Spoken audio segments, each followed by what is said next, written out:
It was the kind of cold that cracked engine blocks and froze the pity right out of you. Cherie should have stepped over the bleeding man blocking her apartment door. In this city, minding your own business wasn't just good manners. It was survival. But she didn't. She dragged a shivering, dying stranger into her kitchen. Big mistake, because when the sun finally came up, the shivering victim was gone, and the city's most ruthless syndicate boss had a new obsession. The L train smelled like wet wool and stale regret. Cherie leaned her forehead against the scratched acrylic window, watching the blur of sodium vapor lights bleed through the sleet. It was 3:14 a.m. Her feet ached with a dull, rhythmic throb that pulsed in time with the train's wheels clacking over the rusted tracks. Working a double shift at St. Jude's emergency room on a Friday night meant she had spent the last 16 hours dealing with stab wounds, overdoses, and the aggressive entitlement of drunks. She just wanted a hot shower. Even a lukewarm one would do, assuming the boiler in her building hadn't surrendered to the December freeze again. Cherie pulled her collar up as she exited the station. The wind off the river hit her like a physical blow, driving icy needles into her cheeks. The streets of the South Side were completely dead. Sensible people were indoors.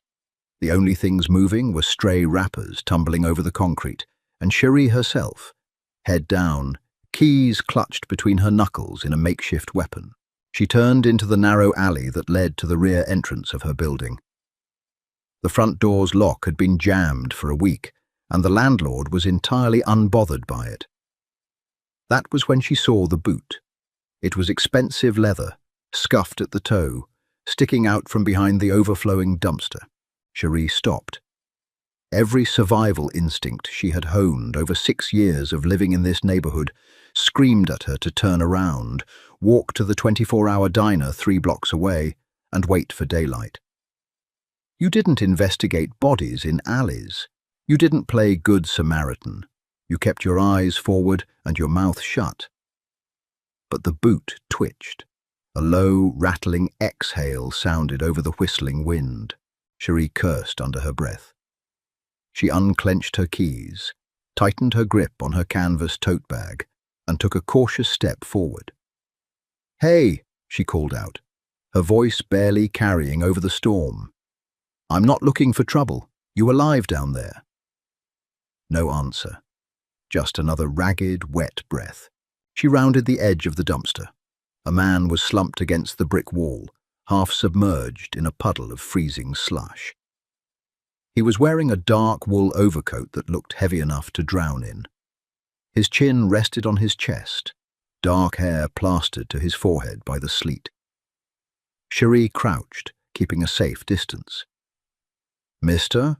He didn't move, but the ambient light from the street lamp caught something dark and slick pooling beneath his left side. It wasn't just water. The metallic scent of blood cut through the smell of garbage and ozone. She told herself to leave, to walk inside, lock her deadbolts, and anonymously call a dispatch that would take 45 minutes to arrive. By then, the cold would have finished whatever the bullet or the knife had started. He would just be another statistic in a city built on them. But she was a nurse. Worse, she was a nurse who remembered what it felt like to get a phone call at 3 a.m, telling her someone she loved had bled out on wet asphalt because nobody bothered to stop. "Damn it," she muttered. Cherie dropped to her knees, careless of the freezing slush soaking through her jeans. She reached out, pressing 2 fingers hard against the side of his neck. His skin was like ice. The pulse beneath it was there, but it was thready, faint, racing.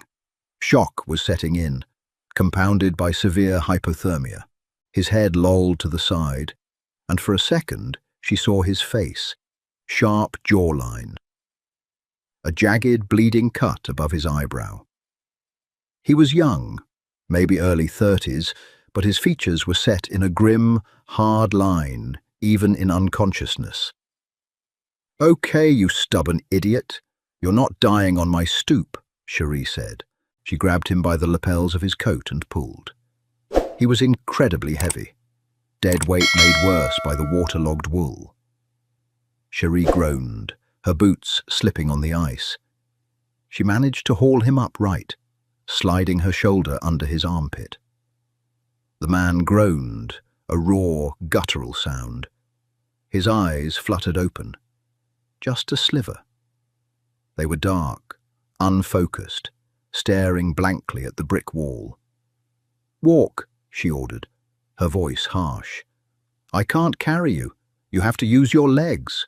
He didn't understand her, but a primal reflex seemed to kick in. His boots scraped against the pavement. Together, they stumbled the remaining 10 feet to the heavy metal door of her building. Cherie fumbled with her keys with one hand, bracing his shifting weight with her hip. The door clicked open. She shoved it with her shoulder and dragged him into the dim, fluorescent-lit hallway. It smelled like boiled cabbage and cheap weed, but it was out of the wind. He collapsed immediately, taking Cherie down with him. She scraped her knees on the linoleum but scrambled back up. "No, no, not here. Up the stairs. Come on." It took 10 agonizing minutes to get him up 2 flights of stairs. By the time she unlocked the door to apartment 2B, Cherie was drenched in sweat, her lungs burning. She dragged him across the threshold, kicked the door shut with her heel, and threw the deadbolt. She let him drop onto the faded linoleum of her tiny kitchen.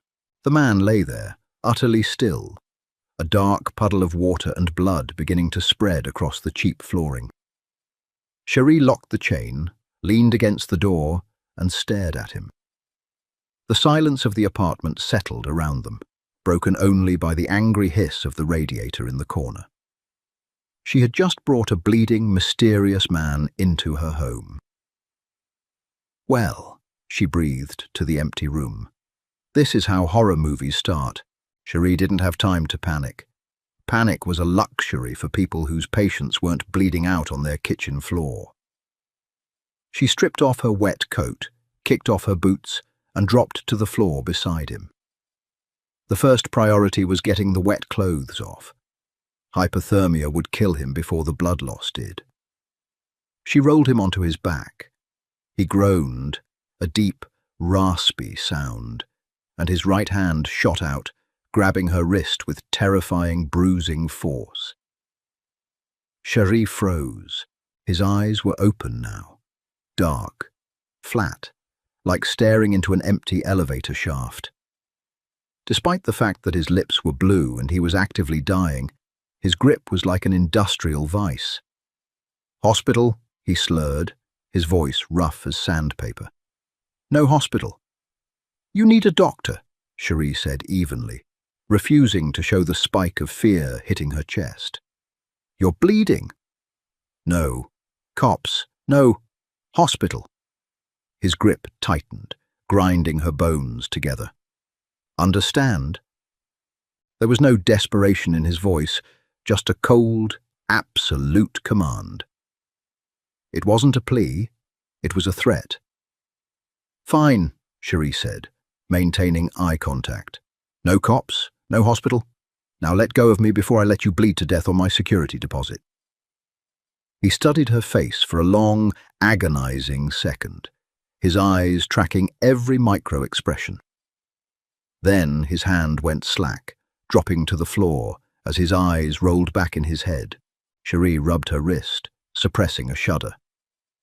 She grabbed a pair of trauma shears from her work tote. She started with the coat, cutting it up the sleeves to avoid moving him more than necessary. Once the heavy wool was peeled away, she cut through a ruined, blood-soaked dress shirt. The damage was ugly, but not immediately fatal. A deep laceration ran along his left rib cage. It wasn't a bullet hole. It looked like a slash from a serrated blade, long and jagged. It had missed the major organs, but it was deep enough to require stitches, and the bleeding was steady. His torso was covered in bruises, some fading yellow, others a fresh, angry purple. He looked like a man who made his living getting hit by trucks, Cherie pushed herself up and ran to her tiny bathroom. She grabbed a clean towel, a bottle of rubbing alcohol, a needle, and a spool of heavy silk thread she kept in her personal first aid kit. She wasn't a surgeon, but she had closed enough bar fight wounds in triage to know the mechanics. Returning to the kitchen, she knelt beside him. "This is going to suck," she warned the unconscious man. She pressed the towel hard against the wound. His body seized, a violent jolt of pain that arched his spine off the floor. But he didn't wake. Cherie kept the pressure steady for 5 minutes, watching the wall clock tick until the bleeding slowed to an ooze. She cleaned the edges of the cut with alcohol. His muscles twitched in response to the sting. Threading the needle, she took a deep breath. She had no anesthetics, just a needle, thread, and grim determination. She pinched the skin together and drove the needle through. He woke up on the 3rd stitch. His eyes snapped open, and a sharp intake of breath hissed through his teeth. His hand flew up, clamping around her throat. Cherie stopped. The needle held mid-air. She didn't drop it. She didn't fight his hand. She just looked down at him. His fingers were loose enough that she could breathe, but the threat was explicit. "You're awake," she said, her voice remarkably steady. He stared at her, his chest heaving, taking in the sterile needle, the bloody towel, and the dingy yellow cabinets of her kitchen. He looked down at his own ribs. "What are you doing?" he rasped. "Trying to keep your insides from becoming outsides," Cherie replied. "You're cut. Badly. I'm stitching it. If you strangle me, I can't finish the job, and you'll ruin my floor."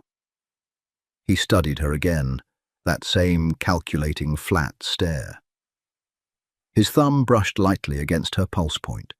He was feeling her heart rate, looking for panic, looking for a lie. Slowly, his hand retreated from her throat. He let his head fall back against the linoleum. "Do you have whiskey? I have half a bottle of cheap vodka in the freezer," she said. "Get it." Cherie tied off the stitch, stood up, and retrieved the frosted bottle. She didn't bother with a glass, just handed it to him. He unscrewed the cap with one hand and took a long, punishing pull. He didn't even wince as the cheap liquor hit the back of his throat. "Keep going," he ordered, handing the bottle back. Cherie knelt down again. For the next 20 minutes, the only sounds in the apartment were the hiss of the radiator, the wind outside, and the quiet sound of silk thread pulling through skin. He didn't make another sound. He didn't groan, didn't flinch. He just watched the ceiling, his jaw locked tight. When she was finally done, she tied off the last knot and wiped away the excess iodine. She taped a square of sterile gauze over the messy row of black stitches. "Done," she said, rocking back on her heels. He didn't say thank you. He just shifted, propping himself up on one elbow with a grunt of effort. He looked around the tiny apartment, the peeling wallpaper, the stack of overdue bills on the counter, the single armchair by the window. "You live here alone?" he asked. "None of your business." He looked back at her. For the first time, Cherie really looked at him. Without the blood and the freezing slush, he was striking. High cheekbones, a sharp, patrician nose, and eyes that were so dark brown they bordered on black. But there was no warmth in his face. He looked entirely hollowed out, a machine operating on low battery. "You shouldn't have brought me in," he said softly. "Next time I find a man dying in my garbage, I'll be sure to leave him there." Cherie shot back, exhausted and irritable. The adrenaline was wearing off, leaving behind a bone-deep weariness. "You were freezing to death. People die every day. You intervene. You make yourself a target." "I'm a nurse. It's an occupational hazard." Cherie stood up, gathering the bloody towels and ruined clothing. She tossed them into a plastic garbage bag. "You can take the couch. I'm going to sleep. If you steal my television, I'll hunt you down and rip those stitches out with my teeth." He actually let out a dry, rattling chuckle at that. "Your television is a heavy, outdated piece of junk. It's safe." Cherie grabbed a worn fleece blanket from the armchair and tossed it at him. "Sleep. Or don't. But stay quiet." She walked into her bedroom and locked the door. She knew it was a flimsy lock. If the man wanted to get in, he easily could. But she was too tired to care. She fell onto her mattress in her clothes, fully expecting to spend the night staring at the ceiling, listening for footsteps. Instead, she was asleep before her head hit the pillow. Cherie woke to the harsh glare of winter sunlight, stabbing through the gap in her blinds. She blinked, disoriented, her mouth tasting like copper and old coffee. For a split second, she thought the events of the previous night were a stress-induced fever dream. Then she felt the ache in her knees and remembered the blood on the kitchen floor. She sat up instantly, her heart hammering against her ribs. She listened. Silence. The radiator wasn't hissing anymore. There was no sound of breathing, no shifting weight from the living room. Cherie slid off the bed, grabbed a heavy wooden clothes hanger from her closet as a pathetic makeshift club, and quietly unlocked her bedroom door. She pushed it open. The apartment was empty. The fleece blanket was folded in a neat, perfect square on the arm of the couch. The plastic garbage bag containing his ruined, blood-soaked clothes was gone. The kitchen floor had been wiped completely clean. The only evidence that a man had nearly died in her apartment was the faint, lingering smell of iodine and damp wool. Cherie lowered the clothes hanger, feeling a bizarre mixture of immense relief and strange disappointment. She walked into the kitchen to start the coffee maker. As she reached for her favorite mug, she stopped. Sitting on the Formica countertop, right next to the stack of overdue electric bills, was a thick stack of $100 bills. It was banded with a plain white paper strip. Cherie stared at it. She didn't touch it. She knew what a stack like that looked like from movies. It was $10,000, easily, maybe more. Underneath the stack of money was a small, cream-colored card. It was a business card, entirely blank, except for a single phone number embossed in black ink on the front. Cherie backed away from the counter. Her breathing went shallow. Men who left $10,000 on a kitchen counter in the South Side weren't normal men. They weren't tourists who got mugged. She walked quickly to the window overlooking the street. The storm had broken, leaving the city buried under a thick layer of pristine, blinding white snow. The street was quiet, unplowed. But parked directly across from her building, idling in the freezing morning air, was a black, heavily tinted SUV. As Cherie watched, the driver's side window rolled down an inch. A plume of cigarette smoke drifted out into the cold air. Whoever was inside was just sitting there, watching her building. Cherie yanked the blinds shut. She leaned against the wall, her mind racing. She went to the kitchen counter, picked up her phone with trembling fingers, and opened a local news app. The headline was written in bold, urgent text. "Syndicate wars escalate. Massacre at the docks. Rumors circulate regarding fate of new boss." Cherie clicked the article. Her eyes scanned the text rapidly. A power grab. A betrayal within the city's largest organized crime family. A shootout that left 6 men dead. The newly appointed head of the family had been ambushed. Authorities were uncertain if he had survived the night. She scrolled down. There was a file photo attached to the article. Cherie stopped breathing. It was him, the man from the alley. His hair was slicked back in the photo. He was wearing a bespoke suit, and there was no blood on his face, but the cold, dead eyes were exactly the same. The caption read, Lasso Calvino, presumed head of the Calvino syndicate. Cherie looked slowly from the phone screen to the stack of money on her counter. She hadn't just saved a random victim of the city's violence. She had saved the architect of it. She had stitched up a monster, handed him a bottle of vodka, and told him not to steal her television. A sharp knock at her apartment door made her jump, a muffled shriek escaping her lips. She stared at the door. The deadbolt was locked. The chain was on. "Miss Murphy," a voice called out from the hallway. It wasn't the gravelly voice of the man from last night.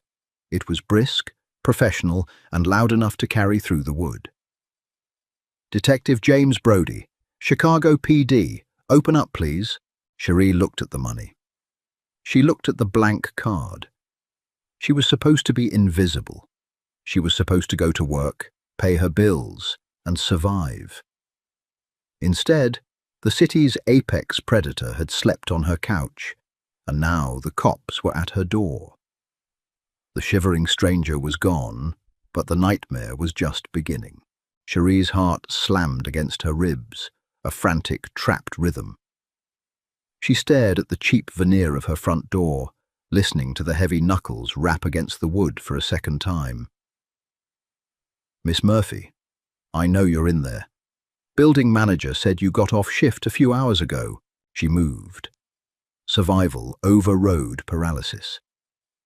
Cherie grabbed the thick stack of $100 bills and the blank business card off the counter.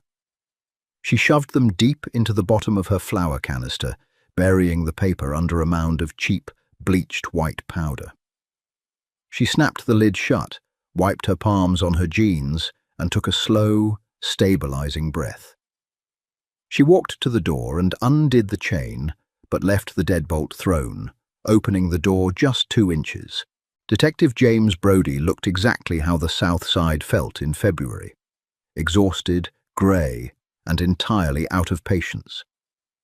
He wore a rumpled tan overcoat over a suit that had given up holding a crease sometime during the previous decade. His badge hung on a chain around his neck, resting against a crooked, striped tie. "Cherie Murphy?" he asked. His voice was a low gravel rumble. "Yes," Cherie said, keeping her tone flat, defensive. The standard posture of anyone talking to a cop in this zip code. "Can I help you, detective?" "Mind if I step in?" Brody didn't wait for an answer, shifting his weight forward. Cherie held the door firm. "Actually, I do mind. I worked a 16-hour trauma shift, detective. I've been asleep for exactly 3 hours. Whatever this is, it can happen in the hallway." Brody stopped. He didn't look angry, just mildly inconvenienced. He pulled a small spiral-bound notepad from his coat pocket. "Fair enough. We got an anonymous call about an hour ago. Someone spotted a significant amount of blood in the alley behind this building. A trail of it leads right up to the back service door." Cherie kept her face entirely blank. She dug her fingernails into the meat of her palm. "I came through the front door." "Front door lock is busted," Brody noted. "Has been for a week," Cherie shot back. "The landlord is useless. That's why I lock my own door." Brody's eyes, a washed-out, watery blue, slowly scanned the 2 inches of Cherie's apartment he could see through the gap. He took a slow breath through his nose. "Smells like iodine in there." "I'm a nurse," Cherie said without missing a beat. "I carried home a pair of scrubs that got soaked in betadine during a chest tube insertion. They're sitting in my laundry basket." Brody chewed on the inside of his cheek. He looked at her hands. She had scrubbed the blood from under her fingernails, but her knuckles were raw from the harsh soap. "You see anything when you came home last night?" Brody asked. "Anyone hanging around? Anyone bleeding? At 3 in the morning?" Cherie let a bitter edge creep into her voice. "If I saw someone bleeding in that alley, I would have kept walking. I fix people when they're on my table at St. Jude's. I don't go looking for them in the dark." It was the perfect lie because it was exactly what a tired, hardened city resident would do.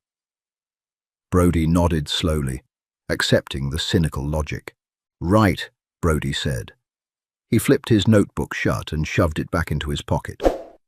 "Well, keep your chain on, Miss Murphy. Word on the wire is there was a major shake-up across town last night. A lot of lead flying. The new head of the Calvino family took a hit. Nobody knows if he's dead or just hiding. If he's hiding, he's going to be looking for a hole to crawl into." Cherie forced herself to hold his gaze. "I'll keep that in mind. If you see anything or smell anything besides your laundry, call it in," Brody said. He turned and walked down the dim, cabbage-scented hallway, his heavy shoes scuffing against the linoleum. Cherie shut the door and threw the deadbolt. She slid down the wood until she hit the floor, pulling her knees to her chest. She looked toward the flour canister. $10,000, a blank card. Leo Calvino wasn't hiding in a hole. He was operating.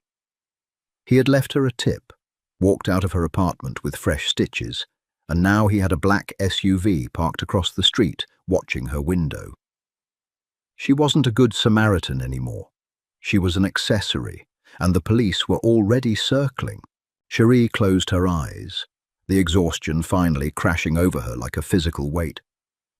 She had another shift in 4 hours. The city didn't care if you were caught in a mob war. The rent was still due. The emergency room at St. Jude's was a chaotic, fluorescent-lit trench. It was a Saturday night, which meant the triage board was a solid block of red and yellow priority codes. Cherie moved through the chaos with mechanical precision. She started an IV on a dehydrated teenager, applied a pressure dressing to a domestic dispute victim, and pushed 2 milligrams of Ativan to a man convinced he was covered in invisible spiders. The blood, the screaming, the smell of bleach and sweat. It usually grounded her.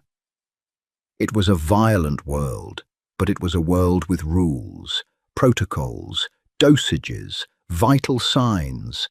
Tonight, she couldn't focus. Every time the automatic sliding doors to the ambulance bay hissed open, Cherie's chest tightened. She expected to see a black SUV pull up. She expected to see men in heavy wool coats carrying a bleeding Leo Calvino back to her. Or worse, she expected Detective Brody to walk through the waiting room, holding up a plastic bag with her bloody trauma shears inside. "Murphy, you're drifting," Charge Nurse Miller snapped, snapping her fingers in front of Cherie's face. "Bed 4 needs a stat run to CT. Head trauma. Let's go." "Right. Sorry." Cherie grabbed the chart and pushed the gurney down the hall, forcing her mind back into the sterile reality of the hospital. By the time her shift ended at 2 a.m., Cherie felt like a hollowed-out shell. She changed out of her scrubs in the locker room, throwing her heavy canvas coat over her shoulders. She just wanted to go home, pull the covers over her head, and pretend the last 24 hours hadn't happened. She walked out the employee exit into the biting winter air. The parking lot was a sprawling expanse of cracked asphalt, poorly lit by flickering sodium bulbs. Cherie didn't own a car. She took the bus, which meant a 4-block walk to the nearest covered shelter. She pulled her beanie down over her ears and started walking, her boots crunching on the frozen slush left over from yesterday's storm. Halfway down the block, a shadow detached itself from the side of a closed pawn shop. Cherie froze, her hand instinctively diving into her coat pocket, wrapping around the small canister of pepper spray she always carried. The man stepped under the streetlight. He wasn't Leo Calvino. He was younger, broad-shouldered, wearing a tailored charcoal suit that cost more than Cherie made in a year, paired inexplicably with heavy, steel-toed work boots. He had a broken nose that hadn't healed straight and calm, intelligent eyes. He held up a paper cup. Steam rose from the plastic lid. "Black coffee," the man said. His voice was smooth, carrying easily over the wind. No sugar, extra shot of espresso. Cherie didn't let go of the pepper spray. "Who the hell are you?" "My name is Finn," he said, taking a slow step forward and placing the coffee cup on the metal newspaper distribution box between them. He stepped back, keeping his hands visible. "Mr. Calvino asked me to ensure you made it to the bus stop without incident. The ice is treacherous tonight." Cherie stared at the cup. "I don't want his coffee, and I don't need a babysitter. Tell your boss I want to be left alone." Finn offered a small, polite smile. It didn't reach his eyes. "Mr. Calvino has a great deal of respect for your privacy, Miss Murphy. But he also has a debt. In his world, debts are anchors. They keep you steady. He likes to keep his anchors secure." "I didn't ask for a debt," Cherie snapped, the fear turning into hot, sharp anger. "I saved his life because he was bleeding on my garbage. If he wants to repay me, he can call off the SUV parked outside my apartment and pretend he never met me." Finn shook his head slowly. "The men in the SUV aren't watching you, Miss Murphy. They're watching the street. There was a power struggle last night. Certain parties are looking for leverage against Mr. Calvino. You pulled him out of the cold. That makes you leverage."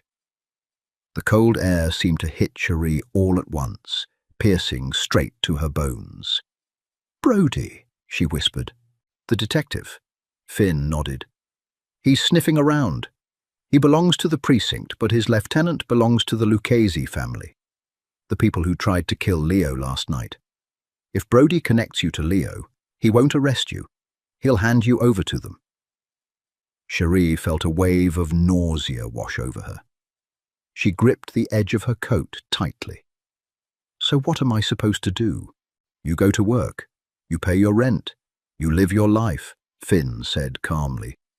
"And you keep the card he left you. If Brody pushes, or if anyone you don't recognize knocks on your door, you call the number." "And if I don't?" "Then you're playing the odds in a very dangerous game," Finn said. He pulled his collar up. "Take the coffee, Cherie. It's cold out here." He turned and walked away, disappearing into the shadows of the alleyway as quickly as he had appeared. Cherie stood alone under the flickering streetlight for a long time.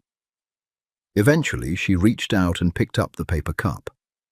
It was scalding hot.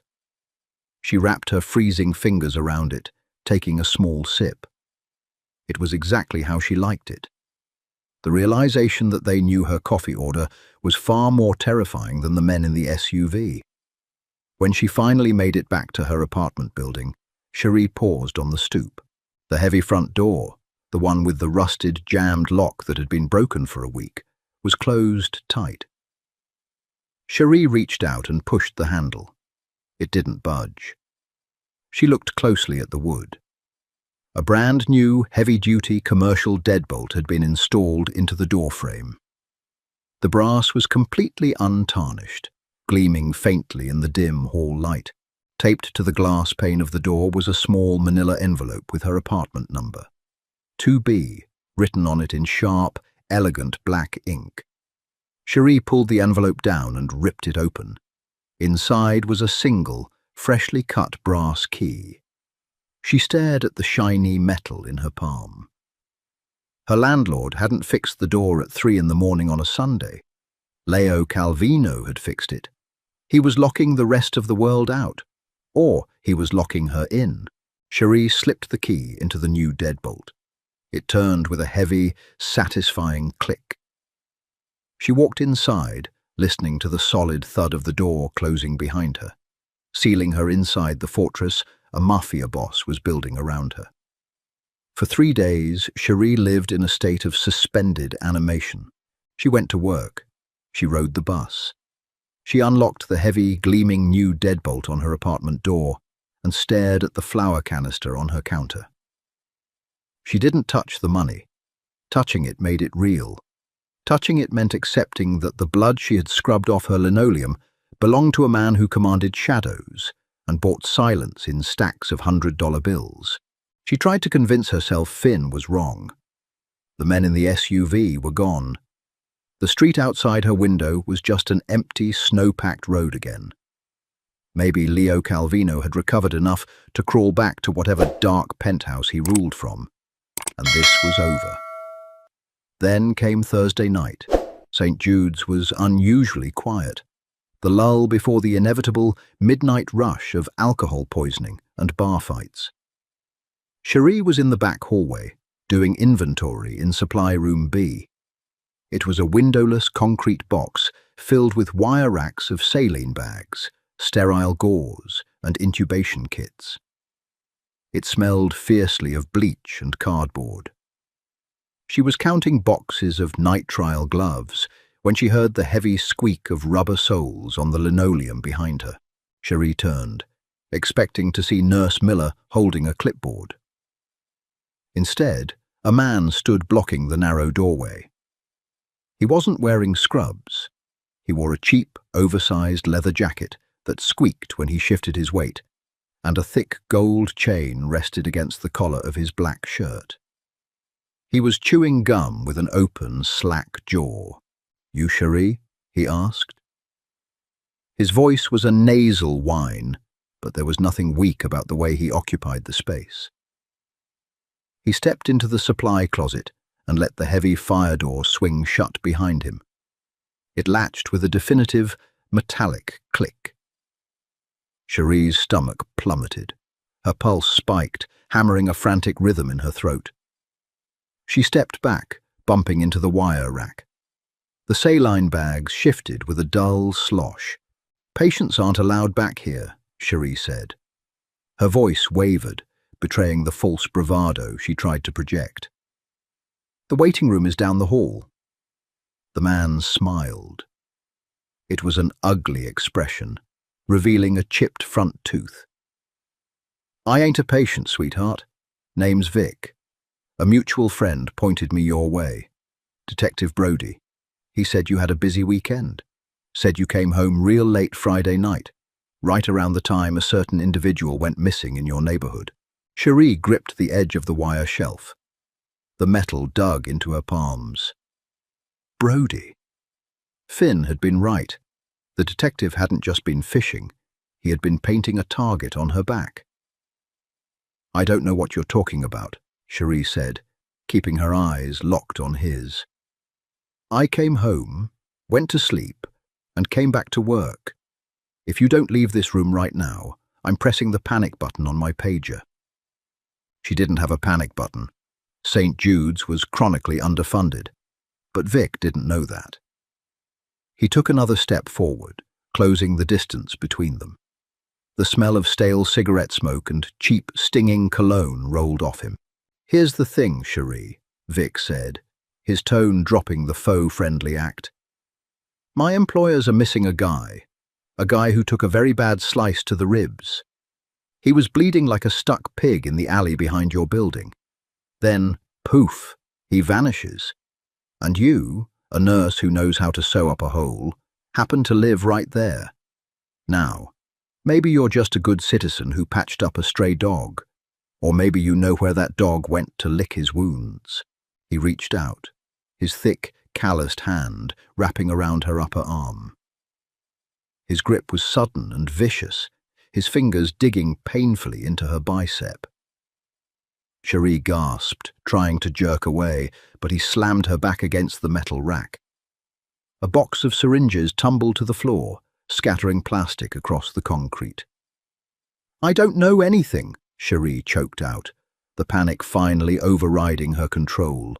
"Listen to me, you stupid bitch," Vic hissed, leaning in so close she could feel his hot, sour breath on her face. "Leo Calvino is a dead man walking. The Lucchese family is taking the city. If you're hiding him, or if you know who came to get him, you tell me right now. Because if I have to come to your shitty little apartment to ask you again, I won't be asking nicely." He squeezed her arm harder. Cherie felt a sickening pop of pressure in her shoulder joint. Tears of sheer pain pricked her eyes. Her right hand blindly felt along the shelf behind her. Her fingers brushed against a heavy, solid plastic object. the sharps container. Without thinking, Cherie grabbed the thick red plastic box and swung it as hard as she could. The hard edge caught Vic square in the temple. He grunted, stunned, his grip loosening just enough. Cherie shoved him backward. Vic stumbled, his heel catching on the scattered syringes, and he went down hard onto one knee. Cherie didn't wait. She bolted. She yanked the heavy fire door open and ran down the hallway, her boots pounding against the linoleum. She didn't look back. She pushed through the double doors of the employee locker room, nearly tearing the hinges off, and slammed the door shut behind her, throwing her weight against it.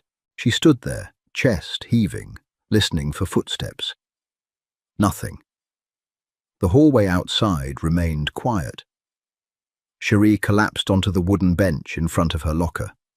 Her left arm throbbed with a dull, sickening ache. She pulled up the sleeve of her scrub top. A dark, angry bruise in the shape of 4 thick fingers was already blooming on her pale skin. She was out of time. She was out of options. She wasn't just leverage anymore, she was prey. With a shaking hand, Cherie reached into her bag. She pulled out her phone and slipped the back of the case off. The blank, cream-colored business card fell into her lap. She stared at the 10 digits embossed in black ink. She had spent the last 3 days hating this piece of paper. Now it was the only lifeline she had left. She unlocked her phone and dialed the number. The line rang exactly once. "Speak!" The voice was a low, resonant baritone. It was gravel and iron, stripping away the sterile hospital noise around her. It was him. Cherie closed her eyes, a shuddering breath escaping her lips. "He found me." There was a fraction of a second of silence on the line. The temperature of the phone call seemed to drop 10 degrees. "Cherie." It wasn't a question. He remembered her voice. "A man named Vic," Cherie said, the words rushing out of her in a panicked, breathless stream. "He cornered me in a supply closet. He works for the Lucchese family. He said Brody sent him. He knows about the alley. He knows what I do." "Are you hurt?" Leo's voice was completely devoid of panic. It was clinical, terrifyingly calm. "He grabbed me," she said, looking down at the purple finger marks on her arm. "I hit him. I locked myself in the employee locker room, but I can't stay here, and I can't go home." "Listen to me very carefully," Leo instructed. The cadence of his voice was hypnotic, forcing her racing heart to match its steady rhythm. "Do not go back to the emergency room. Do not speak to your charge nurse. Walk out the south exit by the loading docks. There is a blind spot in the security cameras by the commercial dumpsters. You have exactly 4 minutes. Go." The line went dead. Cherie dropped the phone into her bag. She didn't bother changing out of her scrubs or grabbing her heavy coat. She slung her canvas tote over her shoulder and pushed open the locker room door. The hospital corridors were a blur. She kept her head down, avoiding the gaze of an orderly pushing a laundry cart. She navigated the maze of back hallways, the smell of bleach giving way to the smell of exhaust and freezing rain as she pushed through the heavy metal doors of the south exit. The loading dock was dark, illuminated only by a single, flickering yellow bulb. The wind howled off the concrete, instantly biting through her thin cotton scrubs. She shivered violently, her teeth chattering as she stepped down the metal stairs and hurried toward the massive green commercial dumpsters. She stood in the shadows, hugging herself, her eyes darting across the empty, snow-dusted alley. 3 minutes, 4 minutes, 5 minutes. Nothing. Panic began to claw at her throat again. What if he wasn't coming? What if Vic had followed her? She backed further into the shadows, her hand gripping the pepper spray in her bag. Tires hissed against the wet pavement. A sleek, black SUV, the same one that had parked outside her apartment, turned into the alley. It didn't have its headlights on, It rolled forward like a shark cutting through dark water and stopped abruptly inches from the dumpsters. The rear passenger door swung open. "Get in," a voice commanded from the dark interior. Cherie didn't hesitate. She practically threw herself into the vehicle. The door pulled shut behind her with a heavy, pressurized thud, sealing her inside. The contrast was jarring. The interior of the SUV was incredibly warm, smelling of rich leather and the faint, clean scent of bergamot. The windows were tinted so darkly that the outside world was reduced to a murky, shifting blur. Cherie sat on the edge of the seat, her chest heaving, her hands gripping her knees. "Drive," the voice said. The SUV smoothly accelerated, pulling out of the alley and merging into the sparse midnight traffic. Cherie finally turned her head. Leo Calvino sat in the seat next to her. He looked vastly different from the bleeding, half-dead corpse she had dragged into her kitchen. He was wearing a dark, tailored suit that hid the bandages she knew were wrapped around his ribs. His dark hair was meticulously styled, his jaw clean-shaven. The jagged cut above his eyebrow was covered by a neat, sterile steri-strip. He didn't look like a man who had nearly died 3 days ago. He looked like power, absolute, unapologetic power, but his eyes were exactly the same. Dark, flat, and intensely calculating. He was looking at her, his gaze dropping briefly to her bare, shivering arms, and then resting on the dark, swelling bruise Vic had left on her bicep. A muscle in Leo's jaw feathered. It was the only crack in his otherwise impenetrable facade.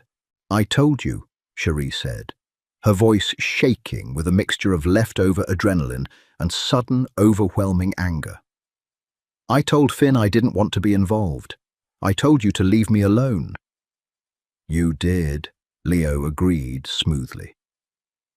He reached out and pressed a button on the door console.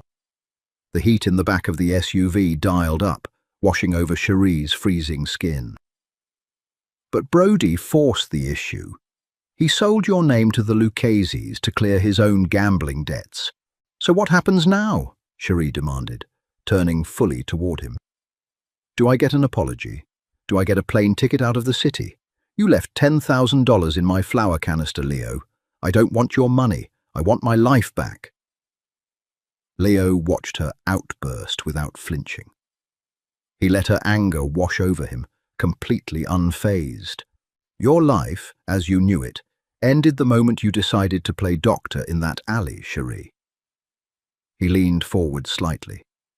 The proximity made Cherie hyper-aware of the sheer size of him, the coiled tension radiating from his frame. "Vic knowing your name means the entire Lucchese family knows your name. You can't go back to your apartment. You can't go back to St. Jude's." "You have no right to dictate my life," she snapped. "I'm the only reason you still have one," he countered, his voice dropping to a dangerous, quiet rumble. "Vic wasn't there to ask you questions. He was there to break your fingers until you gave up my location. And then he was going to put a bullet in your head and leave you in that closet." Cherie stared at him, the fight draining out of her, replaced by a cold, hollow dread. She knew he was telling the truth. She had seen the look in Vic's eyes. "Where are we going?" she asked quietly, her voice finally breaking. Leo reached across the wide leather seat. For a moment, Cherie thought he was going to touch her, but he simply picked up a heavy cashmere throw blanket, folded on the middle console, and dropped it over her shivering shoulders. "We are going home," Leo said, turning his gaze back to the tinted window, watching the neon lights of the city blur past. "And until I burn the Lucchese family to the ground, you belong to me." The private elevator rose in absolute silence. No grinding gears, no swaying cables, just a digital readout ticking off floors until it stopped at 42. The chrome doors slid apart, revealing a space that made Cherie's chest ache with its sheer, cavernous emptiness. The penthouse was a fortress of glass, steel, and dark slate. Floor-to-ceiling windows offered a panoramic view of the Chicago skyline, the city lights glittering like crushed glass against the black expanse of Lake Michigan. It was breathtaking. It was also terrifying. You couldn't hide in a room made of glass. Leo stepped out of the elevator first, his movements stiff. The adrenaline of the extraction was wearing off. "Finn will bring your things tomorrow," Leo said, walking toward a massive, matte black kitchen island. "Whatever you need from your apartment, clothes, documents." "I don't need anything from my apartment," Cherie said, stepping cautiously onto the polished hardwood. She pulled the cashmere blanket tighter around her scrubs. "Because I'm not staying here." Leo stopped. He rested one hand on the edge of the granite counter. His shoulders hitched, a microscopic flinch, and he closed his eyes for a fraction of a second. "You are staying. We covered this in the car." "You decreed it in the car," Cherie corrected, her voice echoing slightly in the vast room. She walked toward him, the fear receding, replaced by the familiar, cold pragmatism she used to navigate 12-hour trauma shifts. "I didn't agree to it. I'm not a piece of property you can stash in a high-rise vault until the streets are clean." Leo turned to face her. The harsh overhead recessed lighting caught the sharp angles of his face. He looked pale, paler than he had in the SUV. He didn't argue with her. He just unbuttoned his suit jacket. He pulled it off, wincing as his left arm extended, and tossed the expensive wool over a leather bar stool. His crisp white dress shirt was soaked. A dark, blooming stain of fresh blood saturated the fabric over his left ribs, spreading steadily toward his waistband. Cherie stopped walking. The anger evaporated, instantly overridden by occupational instinct. "You tore the stitches," she said flatly. "I had a busy afternoon," Leo replied, his voice strained. He gripped the edge of the counter tighter, his knuckles turning white. There was a disagreement regarding shipping routes at the port. It required a physical presence. "You're an idiot." Cherie dropped her canvas tote on the floor. "Where is your first aid kit? Tell me it's better than the rubbing alcohol and sewing thread you forced me to use 3 days ago." "Master bathroom, down the hall, second door on the right." Cherie didn't hesitate. She walked past him, navigating the stark, shadowy hallway. The bathroom was the size of her entire apartment, outfitted in floor-to-ceiling grey marble. She found the medical kit under the floating sink. It wasn't a standard drugstore box, it was a fully stocked trauma bag. Someone in Leo's line of work planned for bullets, not paper cuts. She grabbed the bag, 2 clean towels, and marched back to the kitchen. Leo was sitting on one of the bar stools now, his head tipped back, breathing through his nose in slow, measured counts. He had managed to unbutton his ruined shirt, letting it hang open. "Take it off," Cherie ordered, pulling a pair of black nitrile gloves from the trauma bag and snapping them onto her hands. Leo opened his eyes, studying her face. He didn't see panic anymore. He saw the cold, detached focus of a woman in her element. He stripped the shirt off and let it drop to the floor. The makeshift bandages Cherie had applied days ago were soaked through, the tape peeling away from his skin. She carefully peeled the gauze back. 3 of the heavy silk stitches had snapped completely. The wound was raw, angry, and oozing steadily. "You didn't go to a doctor," she stated, reaching into the bag for the betadine. "I couldn't risk a paper trail, not with the Lucchese's paying off half the precinct, so you just taped yourself up and went to a shootout." Cherie saturated a sterile pad with the brown antiseptic liquid. "Brace yourself, this is going to sting." She pressed the pad into the open cut. Leo's breath hissed through his teeth, his jaw locking so tight The muscles ticked beneath his skin, but he didn't pull away. He remained perfectly still, surrendering completely to her hands. It was a bizarre dynamic. He was the most dangerous man in the city, capable of ordering executions with a single phone call. Yet, sitting on a stool in his kitchen, he was entirely at her mercy. "Brody gave them my name," Cherie said softly, working with quick, practiced efficiency. She loaded a curved surgical needle with proper, medical-grade nylon thread. "What happens to him?" "Brody is a symptom," Leo said, his voice a low, raspy rumble. He watched her hands move, his dark eyes tracking every stitch. "He's a degenerate gambler who owed the Lucchese family $200,000. They offered to clear his debt if he found the man bleeding in the alley. So, he looked. You didn't answer my question." Cherie tied off the first knot and pulled it taut. "Brody will no longer be a problem for you," Leo said. It was a terrifyingly neutral statement. "Finn is finalizing the paperwork to have Brody's debts transferred to my ledger. By tomorrow morning, the detective will realize he owes his life, his badge, and his kneecaps to me. He will never look in your direction again." Cherie swallowed hard. She tied off the second stitch. "And Vic?" Leo's expression shifted. The neutrality vanished, replaced by a cold, hollow darkness that made the hair on Cherie's arms stand up. It was the same look he had given her from the floor of her kitchen when his hand was around her throat. "Vic touched you," Leo said quietly. "He grabbed my arm. He put his hands on what belongs to me."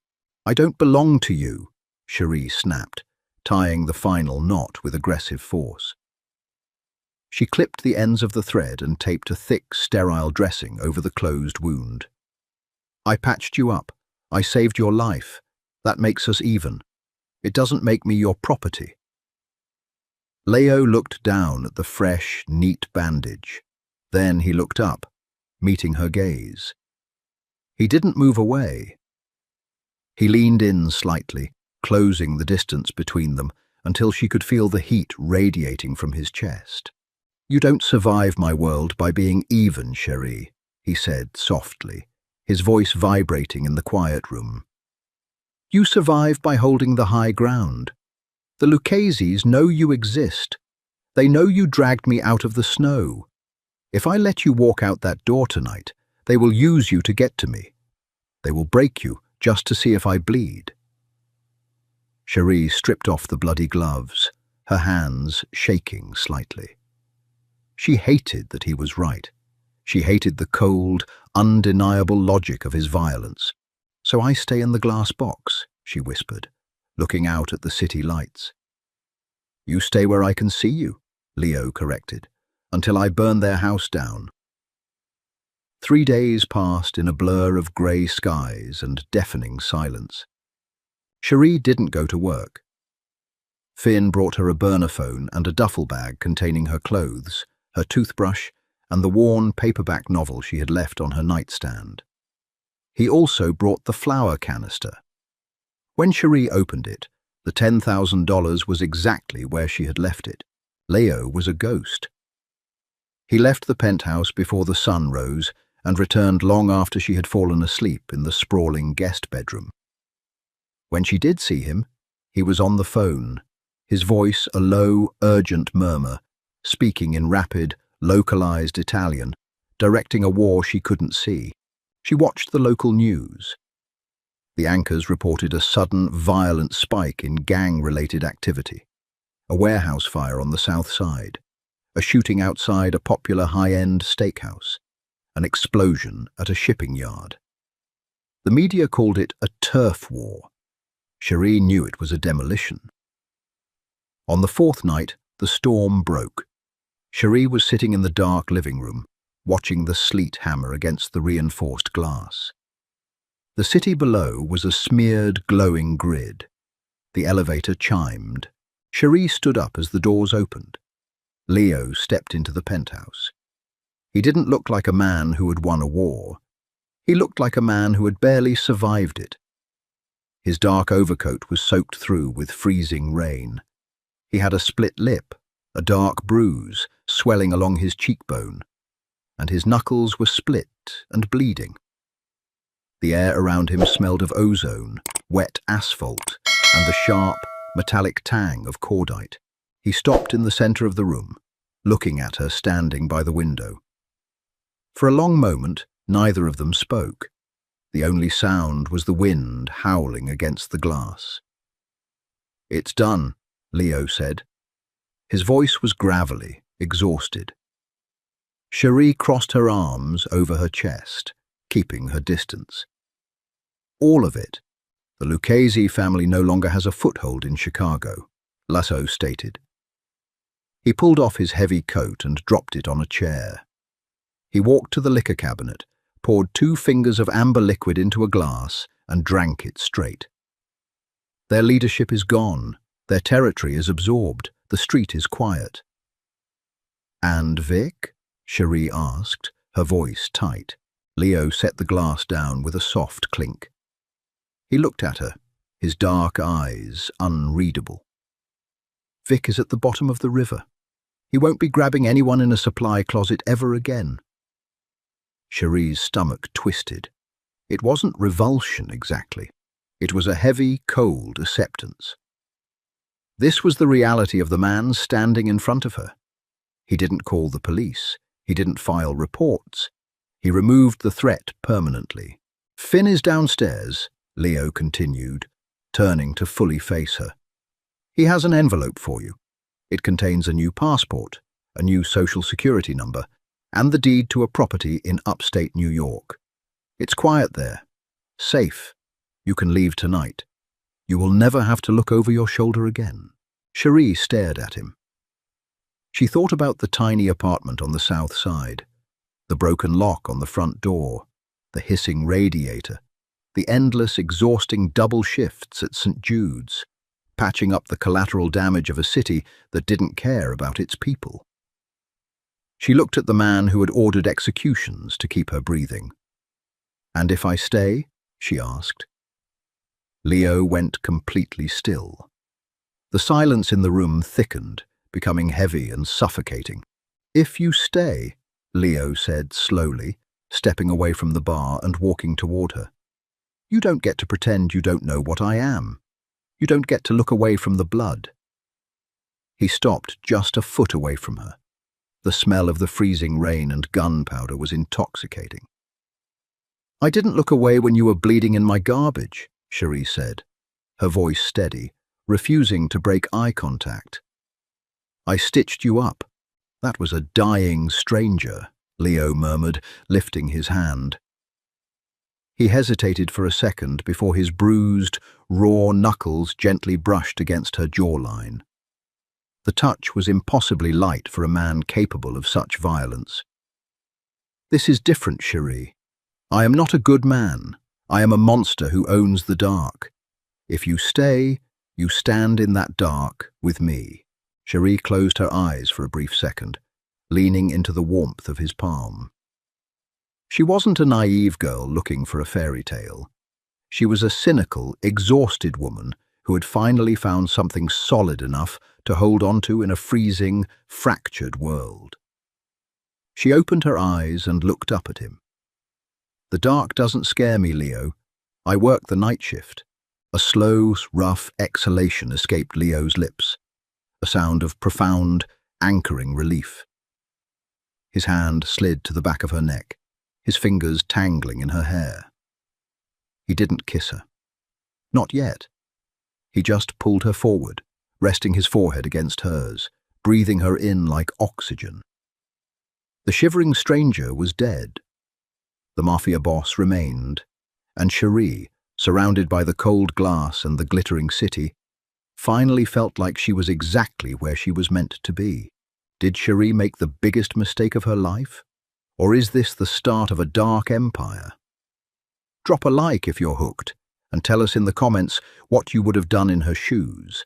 Step over him or drag him inside. Make sure to hit that subscribe button and turn on notifications so you don't miss part 4. where the cops and the Mafia come knocking at Cherry's door. The streets are cold, but this story is just heating up. Share this video with a friend who loves a gritty romance.